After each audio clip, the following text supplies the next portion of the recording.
السلام عليكم ورحمة الله وبركاته. أشما حركفوني جالتم توتا في كبجم توتا ilmaan Oromoo isiniin jedha. Akkam nagaa jirtanii fayyaa jirtanii nagaa keessanii.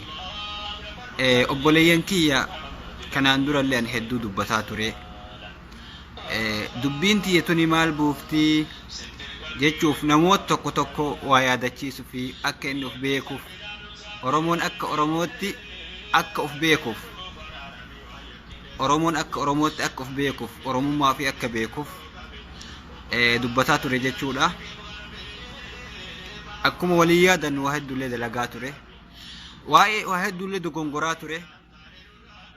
Dogongora kanarrallee dhiifama gaafadha. Gariin ammoo natti aaranii ati Ahmad jechuun ka amma dogongoree amma dhiifama gaafatu naan jedhanii na komatanii.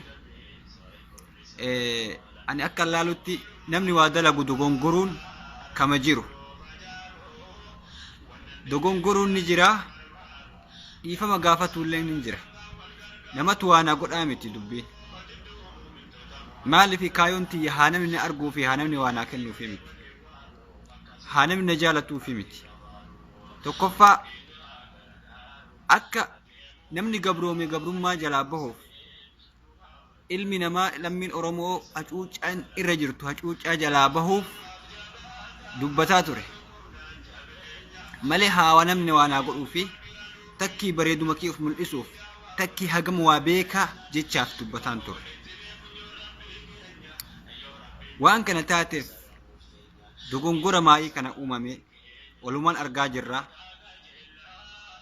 Dilitti ufillee balleessee uummatallee akka balleessaa jiru argaa jira. Dhiirummaa miti kun ammoo yoo laalee jedhu uummata balleessuu taati, wal balleessuu taati. Namni ammoo wal lolaa jiru osoo nama diinaf diinan tahin miidhamaaf miidhama wal dhahaa jira. Kan ammoo har'a dhiifama isin gaafachuuf warra amantii Islaamaa dhiifama gaafachuuf qophaa'ee dhufe. Yoo dhiifama isin gaafadhu kana namoonni gariin hin sodaatee hin ajjeesanii sodaatee sanii miti. Rabbii tokkocha qofa sodaata. Maaliif nama kana wanni hubatintu jira, waan illee hubatintu jira. Namoonni suni laalee xiinxallee odeeffannoo hedduullee barumsa hedduullee waan jararraa hin beekne gaafadhee yoo jedhu sodantaa duniyaatii fi kursii barbaaduuf bakka san hin dhaqin mirga amantaa isaa waa sadi qabxii sadi qabatu deemanii mootummaa bira dhayxe koreen Islaamaa sun qabatamaa waan nama argee hin jedhu. Namni hedduun hin beeknellee akka baratuuf. Namoonni kun biyya Islaamaa dhaabuuf osoo hin tahin achi keessatti mirga amantii nama biraa miidhuuf osoo hin tahin mirga amantii isaanii barbaaduuf osoo ufii ammoo of shuumanii aangoo qabatanii ani amiira jedhaniin deemin ummanni bakka buusetti mootummatti ergee jedhan kan beeynilleef haa beeku. Namoonni hedduu hubannoon qabani osoo namni akkatti namaa ibsu jiraate baay'ee barbaachisa ta'e. Koreen tuni ummanni Islaamaa bakka takkatti wal gahee mallatteessee qabxii sadi qabatanii deemanii ummanni ergatee mootummatti qabxii sadii kana karaa seeratiin isin gaafannaa jedheeni qabxii sadii bira dhaqan. Yeroo isaan qabxii sadii qabatanii bira dhaqan mootummaan nama nutti ergadhaa jedhee waamee amaanaa nyaatee amaanaa ummataati. Amaanaa ummataa baatanii deemanii bakka san dhaqanii bakka san qabee hidhe. Kuni baay'ee nama gaddisiisa. Ani duraan hubannoo irraa hin qabu.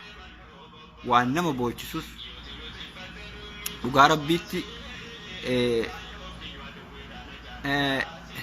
yeroo amaanaa namni sitti ergatee bakka sanitti ati amaanaa nyaattu amaanaa nyaattee amaanaa ummataa san hidhaa galchitee azabdee bara 20 irratti murteessitu bara 22 eenyumaa haa ta'u ummatatu bakka sanii abbaa fedhe haa ta'u inni fedhu araba haa ta'u fedhu waan fedhe haa ta'u ummata amaanaa itti kenna amaanaa san baqsan nyaattee hidhuu jechuun hiitee kan dhiisin darartee bara 22 irratti murteessu jechuun akka ilmoo namaa takkatti waan kana keessatti yoo hubadhee jedhu baay'ee na gaddisiise. Baay'ee na bochise illee. Sodaa namaatiif osoo hin ta'in sodaa rabbiitiif. Namni waa humaa nama hin godhu. Ilmi namaa humaa nama hin godhu. Garuu dhara yoo dubbanne arraba kana boru itti gaafatamna. Gara kaani ani gara rabbiin na haa araaramu. Akka maletti fudhadhee akka waan namni biraa ilaalchi Gimboot sabaatti fi Samaayii paartiitu bakka buusee oofe ka jedhu sun akka soba ta'e dhibbatti beekee jira. Soba cubbuudha. Osoo namoota san arrabsuu hin ta'in namoota hedduu na wajjin ka jiran akkasitti ka hubachiisee jira. Wanni ani yaade sun sirrii akka hin ta'in naa galee jira. Qabatamaan guyyaa 3-4 gubbaa taa'e waan san qoradhee amaanaa eenyuma amaanaa nyaate jechuu mootummaa amaanaa nyaate.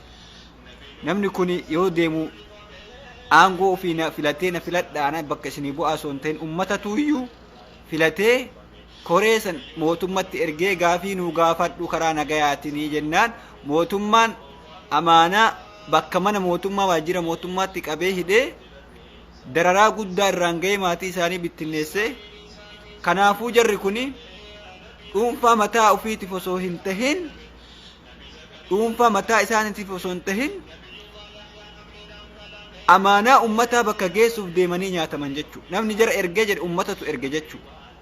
Kanaafuu ummanni hundinuu jechuudha kan islaamaa kan kiristaanaa wajjin dhaabatuu qaba. Namni kun rakkina dhuunfaa isaatiif mana barbaaduuf lafa barbaaduuf aangoo barbaaduuf mootummaa biran dhayne namatu ergate. Bakka nuu bu'ii deemi jedhanii mallatteessanii ummanni erge. Kanaafuu ani ka jedhuu barbaadu dhiifama naa godha.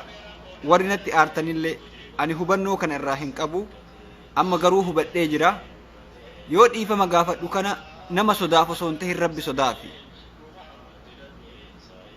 Dogongora akkanaa kanallee akka ittiin deebine ofiin duratti akka of sirreessu ta'a.